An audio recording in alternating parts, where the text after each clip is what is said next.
apakah pemerintahan sekarang ini memang dirancang untuk gagal memajukan bangsa dan negara? Berikut ciri-ciri ketidakmampuan dan kegagalan suatu pemerintahan.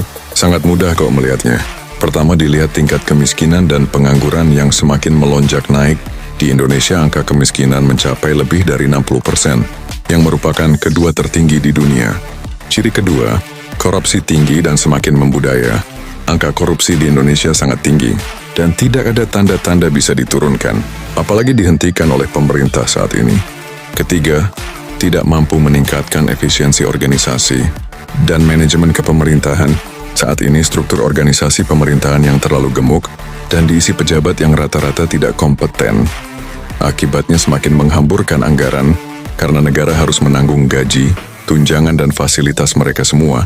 Di sisi lain semakin besar jumlah koruptor yang dihasilkan. Keempat, hutang negara yang terus bertambah dan digunakan untuk program dan proyek yang kurang efektif dan tidak tepat sasaran. Rasio hutang negara Indonesia dibandingkan PDB rakyat diklaim masih aman menurut pemerintah, tapi sangat terlihat jelas tren hutang yang terus meningkat. Sementara PDB rakyat terancam menurun drastis akibat banyak faktor. Salah satunya karena jumlah pengangguran yang semakin membengkak. Kelima, kesenjangan ekonomi yang terlalu lebar antara kaya dan miskin yang gagal diatasi. Saat ini populasi rakyat Indonesia hanya kurang dari 1% orang kaya, sedangkan orang miskin mencapai 60% lebih. Terlalu tingginya kesenjangan ekonomi dan sosial ini jauh lebih berbahaya daripada krisis apapun. Pemerintahan tidak mampu menolong kelas menengah dan miskin. Keenam, pemerintahan yang inferior dan tidak becus negosiasi dengan asing.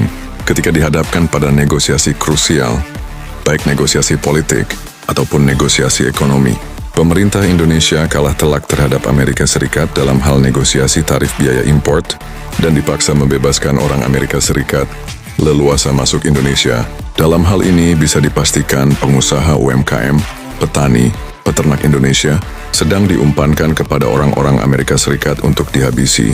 Ketujuh, tidak mampu menarik pajak kepada kalangan kaya, tapi jago menjerat pajak kepada kalangan menengah dan miskin.